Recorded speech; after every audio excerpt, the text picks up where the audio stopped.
આ તસવીર છે બાંગ્લાદેશની, જ્યાં બાંગ્લાદેશના અમુક લોકોએ એક હિન્દુ યુવકની મારીને હત્યા કરી નાખી. મન ન ભરાયું તો એના ઉપર કૂદકા માર્યા, અને એનાથી પણ મન ન ભરાયું તો એને ઝાડ પર લટકાવી નાખ્યો. ના બાદ એ વ્યક્તિની હત્યા તો થઈ ગઈ હતી, પરંતુ એ બાદ એને સળગાવી નાખવામાં આવ્યો.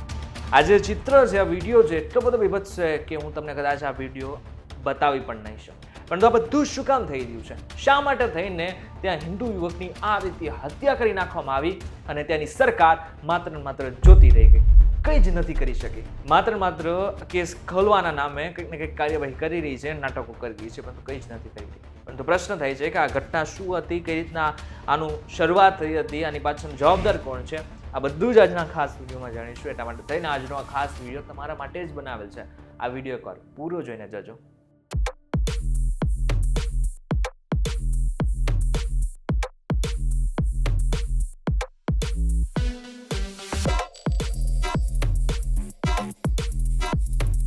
નમસ્કાર, વેલકમ બેક ફોક્સ વીટીવી ડિજિટલ પર તમે જોઈ રહ્યા છો ડેલી ડોઝ, અને હું છું આપનો દોસ્ત કરણ ચરોતરા. જે બાંગ્લાદેશને આપણે પાકિસ્તાનમાંથી આઝાદ કરી નાખ્યું હતું, એ બાંગ્લાદેશ હવે પાકિસ્તાનના ખોળામાં જઈને બેઠું છે. આજે પાકિસ્તાનની જે સ્થિતિ છે, એ જ સ્થિતિ, એ જ ભૂખમરાની સ્થિતિ ધીરે ધીરે બાંગ્લાદેશમાં થઈ રહી છે. પરંતુ બાંગ્લાદેશની સરકારને નથી પડી, તેના લોકોને કોઈ જ પડી નથી. માત્ર ધર્મના નામે એ બધા જ લોકો એકબીજા સાથે રમી રહ્યા છે. હમણાં જે ઘટના થઈ છે ને, આપણે 140 કરોડ લોકો માટે પણ આ એક મોટો સંદેશો છે. આ તમામ ઘટનાનું મુખ્ય કારણ છે શરીફ ઓસમાન હાદીનું મૃત્યુ. હવે જે વ્યક્તિ હાદી છે ને, એ કોઈ સામાન્ય નથી. એ વિદ્યાર્થી નેતા તો હતા, પરંતુ એની સાથે એ ભારત વિરોધી સૂત્રોચ્ચાર કરતો, એવો પોસ્ટર બનાવતો કે જેનાથી ભારતની અંદર જ અરાજકતા ફેલાય, બાંગ્લાદેશના લોકો ભારત વિરોધી કામ કરે. આ બધી જ વસ્તુ એ પોતાના પોસ્ટરમાં બતાવતો. આટલું જ નહીં, ભારત વિરોધી સૂત્રોચ્ચારની સાથે તે ભારત વિરુદ્ધ જે રોકતો હતો. પરંતુ 12 ડિસેમ્બરના દિવસે તેની ઢાકાની અંદર જ કોઈ અજાણ્યા શખ્સ દ્વારા ગોળી મારીને હત્યા કરી નાખવામાં આવે છે. આ બાદ તેને જે સારવાર માટે ખાસ કરીને સિંગાપોર લઈ જવામાં આવે છે, પરંતુ સિંગાપોરના ડોક્ટર પણ કહી દે છે કે હવે આ જીવતો નથી, આનું મૃત્યુ થઈ ચૂક્યું છે. અને ત્યારથી એને બાંગ્લાદેશમાં અલગ જગ્યા ઉપર આવી હિંસા થઈ રહી છે. એમાં ખાસ એક વ્યક્તિ જેનું નામ દીપુ છે, એ અરાજકતાના ફેલાવાના નામે મુસ્લિમ ધર્મના વિરોધ કરવા માટે અને આની સાથે ધર્મનું અપમાન કરવા માટે થઈને એને જાહેરમાં મારવામાં આવે છે. આટલું જ મન નથી ભરાતું તો એ બાદમાં એના લાશ જે છે, જે હત્યા કરી નાખવામાં આવી છે, એ લાશ ઉપર ઠેકડા મારવામાં આવે છે, કૂદકા મારવામાં આવે છે, અને પછી એ લાશને ઝાડ ઉપર ટાંગીને એને સળગાવી નાખવામાં આવે છે. એ કદાચ તમે આ બધી વસ્તુઓ જુઓ ને, વિડીયો જુઓ ને, તો તમને 2 દિવસ સુધી ઊંઘ ના આવે, એટલી ભયાનક તસવીરો છે. આ બધું જ થયું ત્યારે બાંગ્લાદેશના વિરોધ પ્રદર્શન એટલા બધા હદવારે વધી ગયા કે પછી એક હિંસા ફાટી નીકળી. એમાં મીડિયા હાઉસ, સાંસ્કૃતિક કેન્દ્રો, ભારતીય દૂતાવાસ, આ બધા જ ઉપર હુમલા થયા.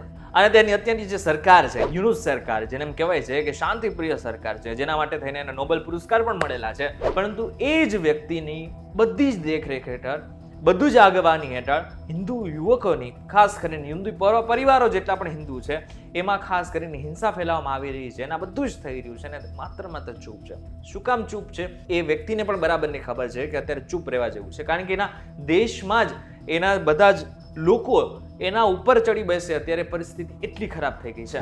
અત્યારે એની પાસે માત્ર એક જ ઉપાય છે કે તેના લોકો જે રીતના કહી રહ્યા છે ને, એ જ રીતે કામ કરવાનું છે. નહીં તો પૈસા બંધ થઈ જશે, લોકો મારશે એ અલગ, સરકાર જશે, તંત્ર જશે, બધું જ વિખાઈ જશે. માત્ર એની પાસે એક જ ઉપાય છે કે એ લોકો જેમ કહેતા જાય ને એમ કરતા જવાનું છે. જેવી રીતના પેલી કઠપુતલીનો ખેલ આપણે જોઈએ છે ને, એ જ રીતનાની સ્થિતિ બની ગઈ છે. યુનુસ સરકાર માત્ર કઠપુતલી બની ગઈ છે, કાંઈ જ નથી કરવા જેવું. આ હિંસા બાદ 7 લોકોને અરેસ્ટ કરવામાં આવ્યા છે અને કહ્યું છે કે અપરાધીઓને છોડવામાં નહીં આવે. અને આ બધા જ નાટકો ફરી એકવાર શરૂ થઈ ગયા છે. હાદીના અંતિમ સંસ્કાર પછી દેશભરમાં રાષ્ટ્રીય શોક પણ જાહેર કરવામાં આવ્યો. તમને જાણી નવાઈ લાગશે, પરંતુ 2025માં અત્યાર સુધી 258થી વધુ હુમલા થયા છે, જેમાં હિન્દુઓ, ખ્રિસ્તીઓ અને બૌદ્ધોને લક્ષ્ય બનાવવામાં આવ્યા છે. વિચારો, જે ભારતે બાંગ્લાદેશને આઝાદ કરાવ્યું હતું અને ભૂખમરામાંથી બહાર લાવ્યું હતું, આટલું મોટું ફંડ ભેગું કરીને આપ્યું હતું, એ જ ભારત વિરુદ્ધ આ બધા જ લોકો અત્યારે જે રોકી રહ્યા છે.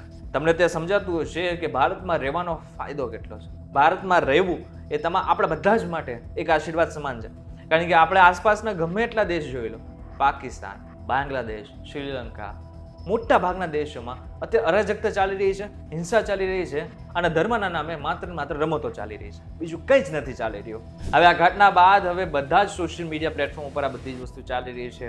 હવે વિદેશોમાંથી લઈને મોટા ભાગના વર્લ્ડ લીડર્સને પણ આ બધી વસ્તુ ખબર પડી ગઈ છે. ત્યારે હવે કયા પગલાં લેવામાં આવશે એના ઉપર સૌ કોઈની નજર રહેશે. ત્યારે આ બાબત લઈને તમારું શું કહેવું છે મને જરૂર કમેન્ટ કરીને ચોક્કસથી કહેજો.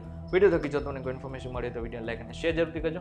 તો આ જ ઇન્ફોર્મેટિવ વિડીયોઝ માટે વીટીવી ડિજિટલ સાથે જોડાયેલા રહેજો.